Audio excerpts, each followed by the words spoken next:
This is The New Yorker Out Loud from The New Yorker magazine. I'm Deborah Treisman, fiction editor at The New Yorker. Each month, we ask a New Yorker fiction writer to select a story from our archives to read and discuss. For this month's podcast, George Saunders chose You Must Know Everything by Isaac Babel. Study, she suddenly said with great vehemence. Study, and you will have everything, wealth and fame. You must know everything. The whole world will fall at your feet and grovel before you. You Must Know Everything is an early story, written in 1915, when Isaac Babel was only 21. The story, translated from the Russian by Max Hayward, was published in The New Yorker in 1966. George Saunders is the author of 3 short story collections. The most recent, titled In Persuasion Nation, was published by Riverhead last year. A new collection of nonfiction, The Brain-Dead Megaphone, will come out in September. He has been contributing fiction to The New Yorker since 1992. George Saunders joins me from the studios of WAER in Syracuse, New York. Hi, George. Hi, Deborah. So, the main question is, why did you choose this particular story? Well, I love everything Isaac Babel wrote, and when I found out that he was only 21 when he wrote this, I was really intrigued.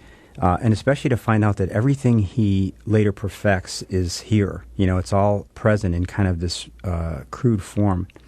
Once you referred to Babel as a combination of your 2 favorite writers, Hemingway and Kerouac. Those are 2 writers I would never have thought to mention in the same breath as Babel. This turn-of-the-century Russian Jewish writer from Odessa. What's the comparison there for you? Well, whenever a writer makes those kind of references, they're so private. And to me, it was kind of like Hemingway was the stiff upper lip kind of tough guy, and Kerouac was everything that's left over, this kind of hippie, wild sensibility. And so for me, with Babel, you can feel this extreme discipline, that he was obviously a heavy editor and very tough on himself. So that's the Hemingway part. But also you could feel that a lot of his imagery was very poetic, and my feeling was that it was quite celebratory in the way that it comes out of him.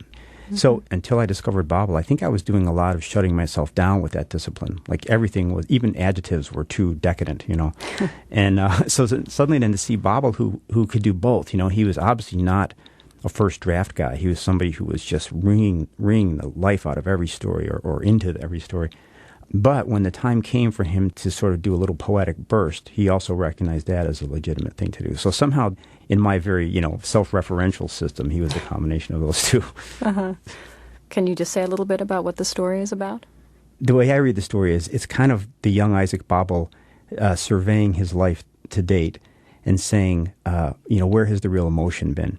Because that must be where my stories are located. And he finds his grandmother, who he loved very much. And so in some ways, it's kind of just a genius writing my Saturday with grandmother story. And when I first read it, I thought, ooh, it's kind of slow compared to what he normally does. But every time I read it, I find meaning in even the sections that aren't quite so, on first read, don't seem so vital. But I, anyway, as a reader, feel that there was a method to the madness, that all this scene setting actually pays off. Right. We'll talk more after we listen to the story. Here's George Saunders reading You Must Know Everything by Isaac Babel. On Saturdays, I always came home late after my 6 lessons at school. Walking home through the streets never seemed to me a waste of time. It was very good for daydreaming, and everything looked so nice and familiar. I knew all the signs, the stonework of the houses, the storefronts.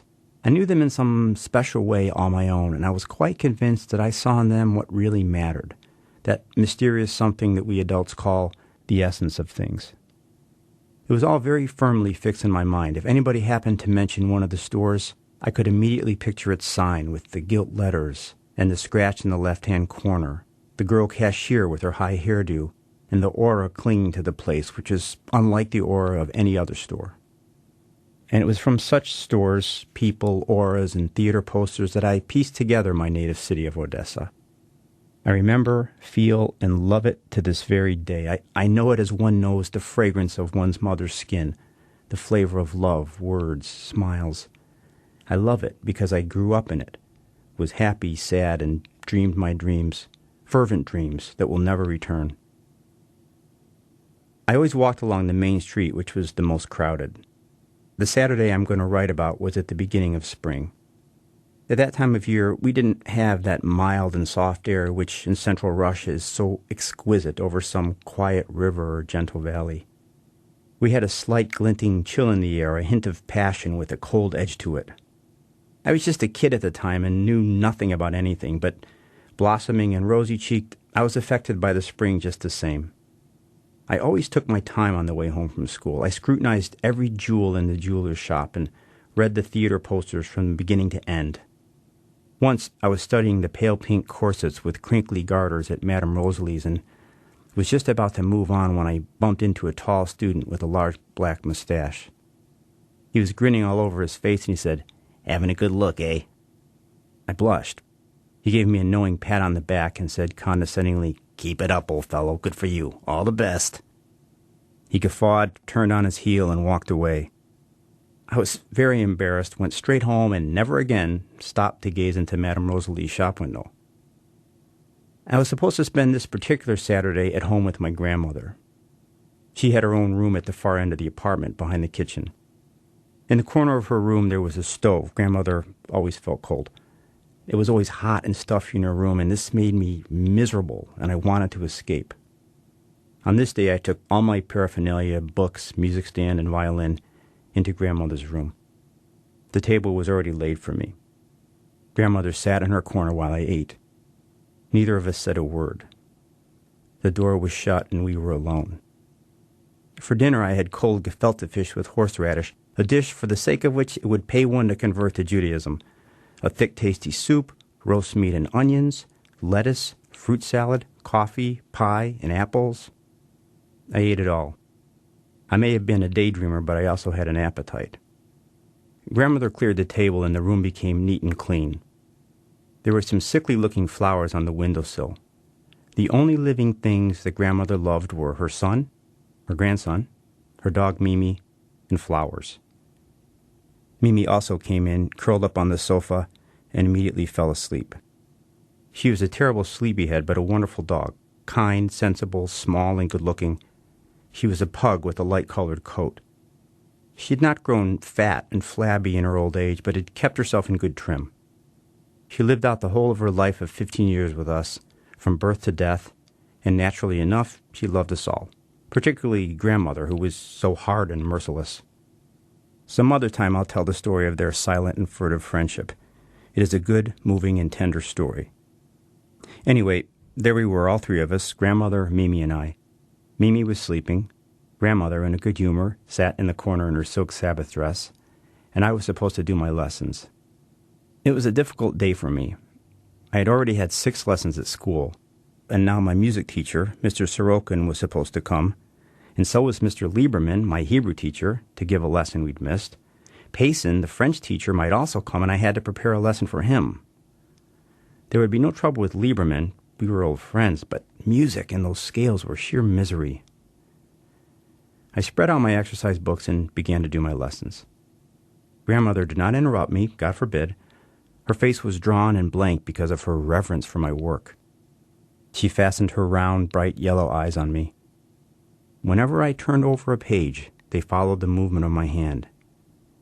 Anybody else would have been made very ill at ease by this fixed and ever-vigilant gaze, but I had grown used to it. Later, she would listen to me rehearse my lessons. She was at home only in Yiddish, and her Russian was very bad. She garbled it in her own peculiar way, using a lot of Polish and Jewish words. Of course, she couldn't read or write in Russian, and she'd hold a Russian book upside down. But this didn't prevent her from going through my lessons with me from beginning to end. She couldn't understand a word, but she listened intently, and the music of the words was sweet to her ears. She was full of reverence for learning, had great faith in me, and wanted me to become a rich man. When I had finished with the lessons, I did some reading. At that time, I was reading Turgenev's First Love. I liked everything about it, the vivid words, descriptions, and conversations. But that afternoon, I was particularly thrilled by the scene in which Vladimir's father strikes Zinaida on the arm with his riding crop. I could hear the swish of the whip and feel the momentary keen and painful sting of its supple thong. This upset me in some unaccountable way, and at this point I had to stop reading and walk up and down the room. But Grandmother just sat there without moving a muscle, and even the hot, stifling air was quite motionless, as though it knew that I was busy and must not be disturbed. The room was getting hotter all the time. Mimi began to snore slightly. It was quiet, eerily quiet, with not a sound from the outside world. Everything seemed weird to me at that moment. I wanted to run away from it all, but also to stay there forever.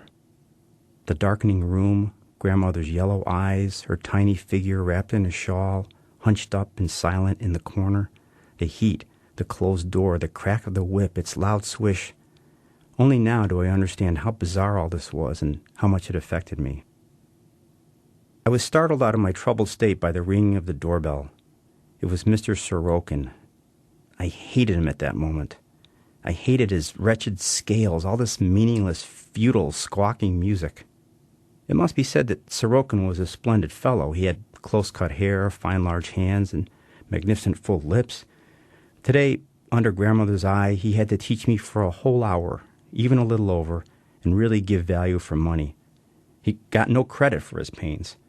The old woman's eyes followed his every movement coldly and intently, and were quite indifferent and aloof to him. Grandmother had no time for strangers. She expected them to do their duty by us, and that was all. We began our lesson. I was not afraid of grandmother, but for a whole hour I had to bear the brunt of poor Sorokin's unusual devotion to duty. He felt very out of place in this remote room, in the presence of the peacefully sleeping dog and the frosty old woman sitting in the corner. At last he took his leave. Grandmother coldly gave him her large, leathery, and wrinkled hand, but she made not the slightest movement with it. As he left, he bumped into a chair.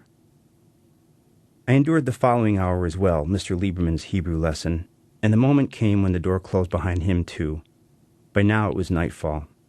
Far away, specks of gold lit up in the sky. The deep shaft of our courtyard was flooded with moonlight. In the neighbor's apartment, a woman's voice began to sing, "Why do I love you so madly?" The rest of my family had gone to the theater. I felt depressed and tired. I had read so much and done such a lot of work. The servant girl brought in the samovar. Grandmother lit a lamp. This immediately mellowed the room. The dark, massive furniture was bathed in soft light. Mimi woke up, took a walk through the other rooms, and then came back to us to wait for supper. Grandmother was a great tea drinker. She had kept the gingerbread for me. We both drank a lot of tea. The sweat began to glisten in the deeply etched seams of her face. "Do you want to go to bed?" she asked. "No," I replied. We began to talk, and once again I listened to grandmother's stories. Long, long ago, there was a Jew who kept an inn. He was poor, married, and weighed down by a large family, and he sold vodka without a license. A government inspector came to see him and started making trouble for him. He went to a rabbi and said, "Reb, a government inspector is plaguing the life out of me. Ask God to help me." "Go in peace," the rabbi said to him. "The government inspector will quiet down." The Jew went home. He found the inspector on the doorstep of his inn. He was lying there dead with his belly all purple and swollen up. Grandmother fell silent. The samovar hummed away. The neighbor was still singing. Everything was covered with blinding moonlight. Mimi began to wag her tail. She was hungry. "In the old days, people had faith," grandmother said. "Life was simpler. We lived next to the estate of a Polish count. The Tsar himself used to come and visit him. They used to make merry for 7 days at a stretch. I would run up to the hall after dark and look in through the lighted windows. The count had a daughter, and she had the finest pearls in all the world. Then there was this rebellion. Some soldiers came and dragged the old count out onto the square. We all stood around and cried. The soldiers dug a hole in the ground. They wanted to blindfold the old man, but he said he didn't want it. He stood in front of them and gave them the order to shoot. He was a big man with gray hair. The peasants liked him. Just as they were burying him, a courier came racing up. He had a pardon from the Tsar.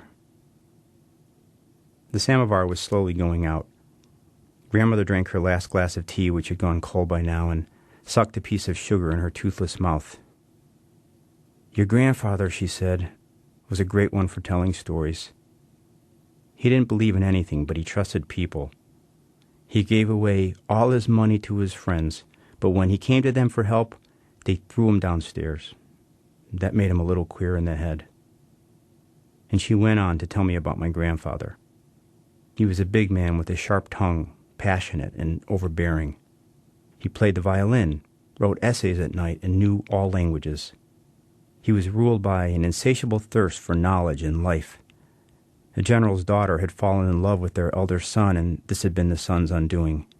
He became a wanderer and a gambler, and He died in Canada at the age of 37. All grandmother had left was my father and me. Everything else was gone. For her, day was turning into night, and death was coming slowly. She fell silent again, then lowered her head and began to cry.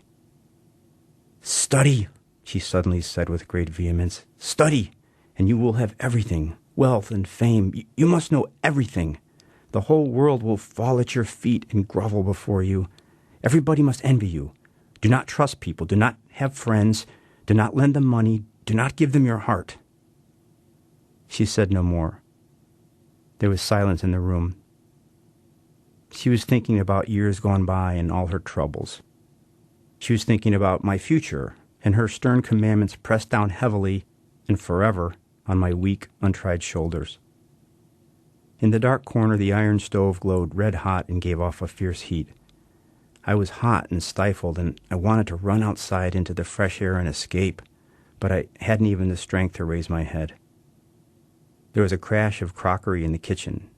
Grandmother went in there. It was supper time. The next moment I heard her harsh and angry voice. She was shouting at the servant girl. I felt awkward and upset. She had just been full of such peace and sadness. The servant was answering back. "Get out, you little slut," I heard my grandmother shout with uncontrollable rage in an unbearably loud and shrill voice. "I'm the one who gives orders here. You're breaking my things. Get out." I could not stand the raucous, metallic sound of her voice. I could see her through the half-open door. Her face was taut. Her lower lip was trembling with fury. Her throat was all swollen. The servant was trying to reply. "Get out," grandmother said. Now everything was quiet. The servant, with hunched shoulders and on tiptoe as though she was afraid to hurt the silence, crept out of the kitchen. We had supper without exchanging a single word. We ate well and plentifully, and took our time over it. Grandmother's translucent eyes were motionless, and I did not know what they were looking at. That was George Saunders reading You Must Know Everything by Isaac Babel, translated by Max Hayward. You can also find the story in The Complete Works of Babel, published by Norton and translated by Peter Constantine, which is available in paperback. So, George, when I was reading this again for this, I thought that if you were going to write this story, you would write the story of the mean grandmother and the kind dog. Yeah, that's always, because that's how it actually is in the real world. Grandmothers are always mean and dogs are always nice. Now, I mean, I really admire and envy what Babel does here, because he's able to do, it's such a subtle story that contradicts itself all over the place in just the way that life does. And I certainly don't have anywhere near that kind of confidence. Even as a 21-year-old, he's got this amazing willingness to let everything into the story. Mm-hmm. Do you think it's confidence, or you think he's just kind of winging it? I mean, I think in some ways both. My sense of him as a writer always is that he left the door very wide open and then kicked some things out. Mm-hmm. It's also amazing how much this resembles the later, more mature work, in the sense that there's a lot of time spent creating a surface, like a believable surface, and then often just one little explosion that then ripples, and it ripples both directions. It ripples into the beginning and the end of the story. And here I would say there's those two little explosions. At least for me, I don't know if you had this reaction, but what first strikes you is that little outburst where she's talking about her husband, and she says he didn't believe in anything, but he trusted people, and they turned on him. And so you kind of think that's where the sadness is. And then somehow for me, that works in a funny way with that outburst with the maid. And those are two of the deeply sad moments in the story. It's such a light touch with the characterization of the grandmother here. I mean, it's interesting to me how you think she's going to be a caricature of the Russian Jewish grandmother, and half of the time the boy seems to hate her. The other half he seems to love her. You can never quite fix on what she is for him or anyone. Exactly, and I think that that's why I think maybe it started out to be a nostalgic portrait, but these odd things that she says, and that funny line in there where he's talking about the dog who loves the grandmother so much, and then he says she particularly loved grandmother who was so hard and merciless, and that's the kind of line that you could see it coming out as you write because you're trying to be honest. And I think once a line like that gets in there, it sort of backlights everything in the story, and that part of her personality is there to keep. And because I mean, what interests me is that the advice that she gives him You Must Know Everything, actually, we can see that he's already enacted it. I mean, from the very first section, when he walks down the street, he's looking at all the shop windows and everything, and this incredible, rigor of these lessons and everything. So in a certain way, you get the impression that speech about the grandfather, this isn't the first time he's heard that speech, You Must Know Everything. And then what's beautiful to me about the story is the way that a lesser writer would probably have let that be the big surprise, the fact that, I'm shocked my grandmother said this about You Must Know Everything. But in fact, it's all sort of calm backstory. And the shock is when the grandmother then turns on that maid and calls her a slut, or in other translations, she calls her a hireling or a dreck. So in any case, not good. But that to me is the interesting moment in that story where this grandmother, who he's already conceded isn't a saintly grandmother, even surpasses his expectations by turning on this woman. And at least for me, you think, wow, well, maybe that this advice that she gives him, study, you must know everything, is incredibly aggressive. I mean, she says, the whole world will grovel before you, everybody must envy you. Mm-hmm. And then when you think, oh, this family ethic, which he's already imbibed, probably is why the friends rejected the grandfather. She mentioned sort of in passing that he was arrogant and so on. So you could see a situation where their version is he gave everything and they screwed him. But the friends might say, oh, that guy was so arrogant, All he wanted was us to grovel before him and envy him. So there's a kind of beautiful circularity in it. So a lot of people read that advice as sort of Babel's recipe for becoming a writer. It seems awfully calculating if that's what it is. Don't trust people, don't have friends, don't lend them money, don't give them your heart. Well, and actually, all those you just named, he contradicted every single one of those.